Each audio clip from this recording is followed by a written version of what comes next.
इस क्लास के बाद में आपको अनुसूचियां याद करने की जरूरत नहीं पड़ेगी, क्लास के अंदर ही आपको याद हो जाएगी। ठीक है, अब देखिए 8 से बेटा कितनी हो गई, 12 अनुसूचियां हो गई। कितनी हो गई, 12 हो गई। तो एक तो आपको ये ध्यान रखना है कि इन 4 के लिए क्या किया गया था, अमेंडमेंट किया गया था, संविधान में संशोधन किया गया था। आपको ये ध्यान रखना है कि संविधान में अगर कुछ भी ऐड करना है या अगर कुछ भी हमें हटाना है तो उसके लिए क्या करना आवश्यक होता है, अमेंडमेंट करना आवश्यक होता है। अब आपको अनुसूचियां याद करने के लिए 1+2 का फॉर्मूला लगाना है, 1+2। एक आपको सेपरेट याद करनी है और 2 एक साथ याद करनी है। सबसे पहले हम बात करते हैं प्रथम अनुसूची, है ना। आपको बिल्कुल ऐसे ही टेबल फॉर्म में याद करना है ताकि आपको दिक्कत नहीं होगी। यहां पर हम बात कर लेते हैं विषय। तो जो पहली अनुसूची है इसमें लिखा हुआ है बेटा संघ एवं उसका राज्य क्षेत्र, यानी कि भारत और भारत के जो विभिन्न स्टेट्स हैं उनकी जो लिस्टिंग है वो कौन सी अनुसूची में की गई है, पहली अनुसूची। अभी जैसे कि बात कर ले, भारत में अभी आपको पता है 28 स्टेट्स हैं और 8 यूनाइटेड टेरिटरीज है, यानी कि केंद्र शासित प्रदेश है। तो इनकी जो लिस्टिंग है वो कौन सी अनुसूची में है, पहली अनुसूची में। आगे बात समझ में। अब बात करते हैं दूसरी और तीसरी की। ये आपको एक साथ याद करना है कि दूसरी में क्या लिखा हुआ है सर और तीसरी में क्या लिखा हुआ है। एक बार पहले समझ लेना, उसके बाद में लिख लीजिएगा। सबसे पहले बात करते हैं दूसरी अनुसूची की। तो इसमें लिखा हुआ है भारतीय राज व्यवस्था के विभिन्न जितने भी पदाधिकारी हैं उनको प्राप्त होने वाले जो वेतन भत्ते हैं, याद रखिएगा कौन सी अनुसूची में है, दूसरी अनुसूची।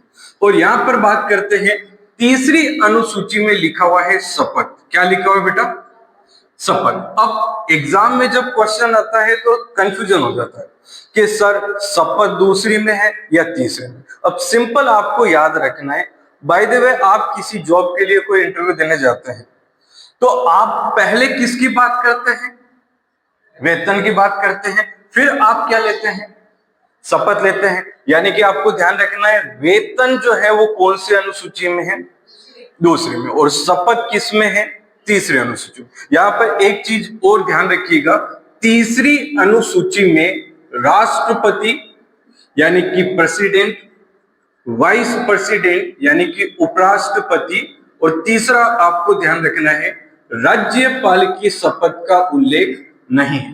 तो आपको अगर पेपर में यह प्रश्न पूछा जाता है तीसरी अनुसूची में किस किस की शपथ का उल्लेख नहीं है, तो राष्ट्रपति, उपराष्ट्रपति और तीसरा आपको ध्यान रखना है राज्यपाल की शपथ का उल्लेख नहीं है, क्योंकि भारतीय संविधान के विभिन्न अनुच्छेदों में इनकी शपथ का उल्लेख हुआ है। आगे मेरी बात समझ में। तो ये याद रखिएगा, भारत और भारत के जो विभिन्न राज्य हैं उनकी लिस्टिंग कौन सी अनुसूची में है, पहली। ठीक है, आदमी पहले क्या लेता, किसकी बात करता है, फिर क्या लेता है, यानी कि वेतन की कौन सी अनुसूची में है, दूसरी में, और शपथ किस में है, तीसरी में। तीसरी में किस किस की शपथ का उल्लेख नहीं है, राष्ट्रपति, उपराष्ट्रपति और राज्यपाल। यहां तक क्लियर हो गया, अरे बोलो हाँ, आगे बढ़ाएं।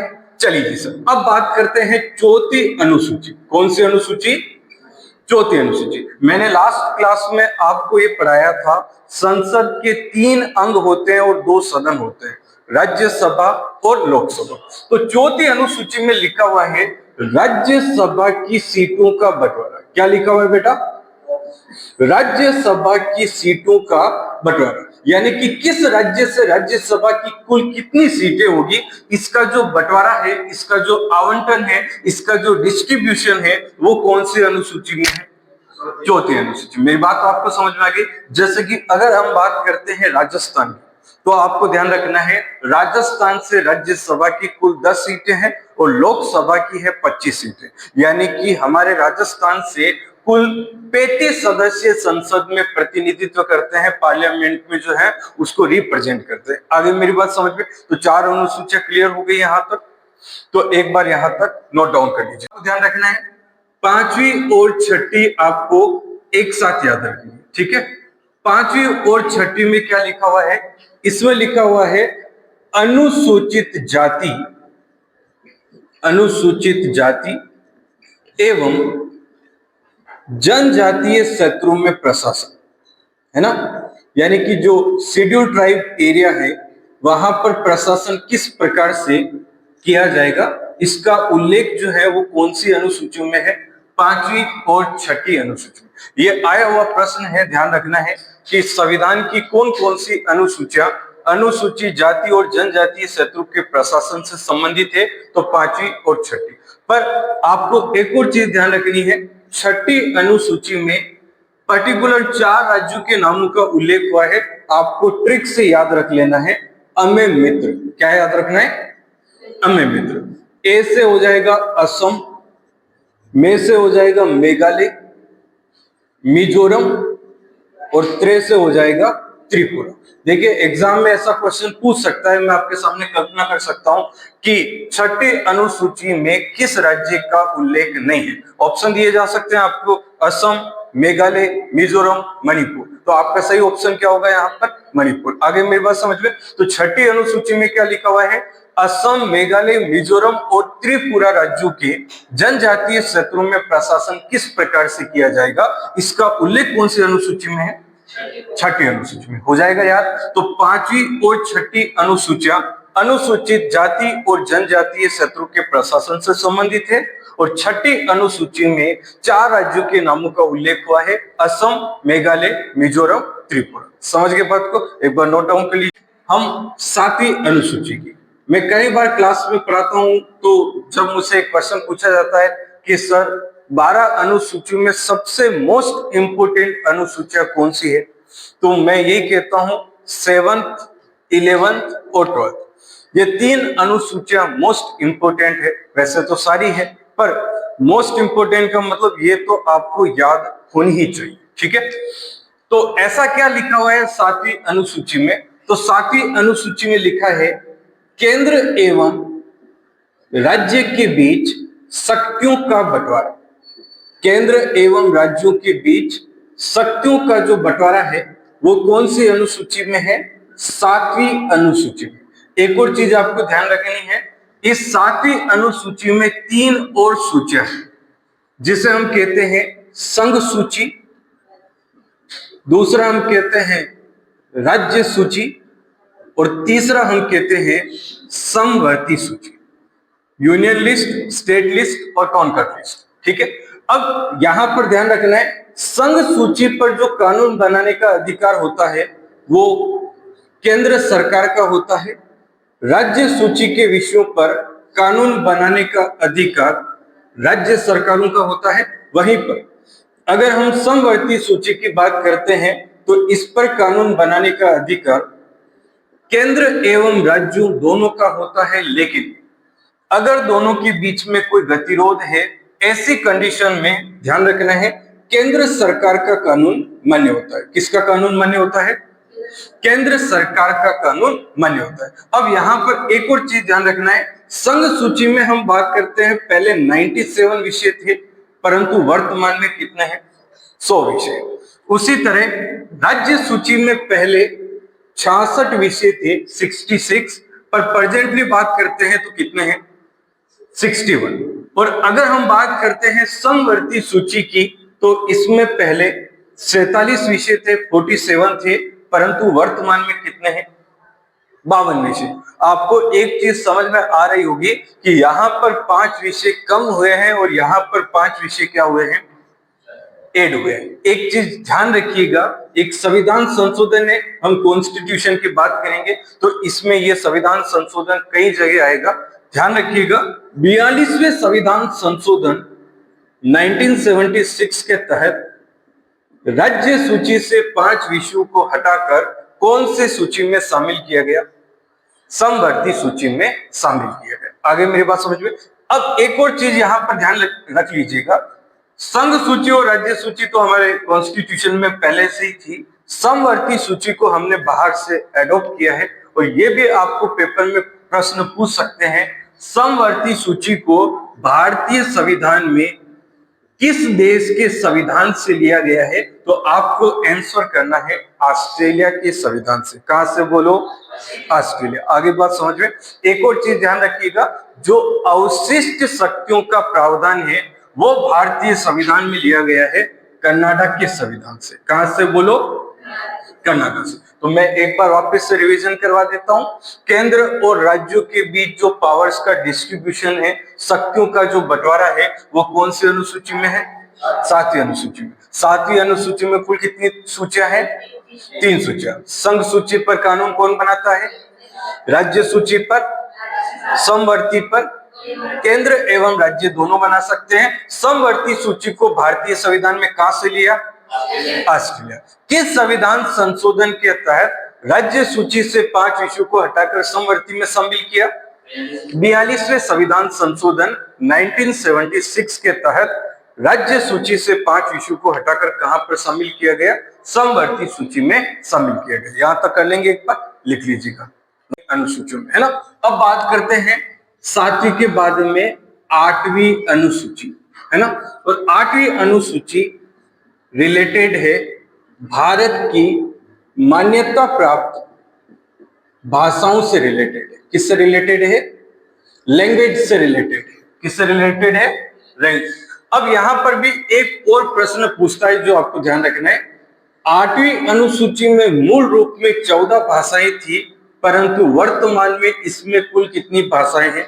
22 भाषाएं। तो ये ध्यान रख लीजिएगा, लैंग्वेज से रिलेटेड कौन सी अनुसूची है? 8वीं। और इसमें मूल रूप में 14 भाषाएं थी, पर अभी कितनी है? 22 भाषाएं। मेरी बात आपको समझ में आ गई? क्लियर? तो लिख लीजिएगा फटाफट से। 11वीं 12वीं। तो यहाँ पर 4 अनुसूचियों के बारे में आपको पता है, मैं पहले बता चुका हूं कि ये 4 अनुसूचियां अमेंडमेंट के थ्रू ऐड की गई। तो यहाँ पर 2 प्रश्न बनेंगे। एक प्रश्न तो ये कि यह अनुसूची कौन से संशोधन के तहत जोड़ी गई, और दूसरा इस अनुसूची में किस विषय का उल्लेख हुआ है। तो सबसे पहले बात करते हैं 9वीं अनुसूची की। तो 9वीं अनुसूची पहले ध्यान रखना है, यह अनुसूची भारतीय संविधान में जोड़ी गई थी प्रथम संविधान संशोधन 1951 के तहत। किसके तहत? 1951 के तहत। और इस अनुसूची में क्या लिखा हुआ है? यह अनुसूची संबंधित है भूमि सुधार और जमींदारी प्रणाली के उन्मूलन से संबंधित है। देखिए, जब हमारा देश आजाद हुआ तो लैंड से संबंधित कुछ प्रॉब्लम क्रिएट हुई, है ना।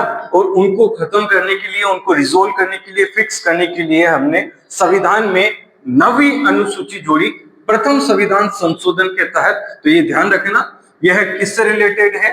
भूमि सुधार और जमींदारी प्रणाली के उन्मूलन से संबंधित। कर लोगे? तो लिखो फटाफट से।